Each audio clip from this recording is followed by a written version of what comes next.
Okay, I promise that was the last one. This is me again with Corel Roll Tips and Tricks. And somebody commented on my video and gave me a really good point, and this is amazing. This has no overlap. Very easily done. I'm just doing exactly like he said, make a square. Take the interactive fill tool and just, well, we need to make it a color, don't we? Make it red. Interactive fill tool, set up, well, you know what I don't need? I don't need a color. Let's do this. Interactive fill tool, fountain fill, elliptical, and then we want red on the outside. We want blue in the middle, and you could adjust this to your liking. I like it. Then this is just amazing. Thank you, young man. I'm gonna make that shape, Control D and make a duplicate, rotate it 45 degrees.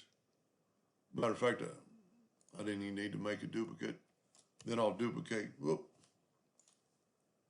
How many times have I done that? Control D and duplicate it and mirror it. Take these two and weld it. Put it in the center and intersect it. Look at that. And I could play, I need a little more red on the outside to get it perfect, and then take away the outline.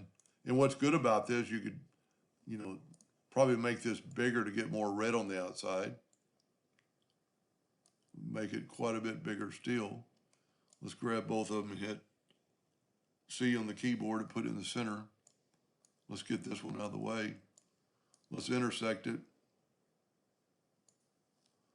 And voila. We have the exact same thing I've been doing, a little easier, a little, I'm not going to say better, but now we have no overlap whatsoever. I think I still have a hairline around this. Look at that side by side.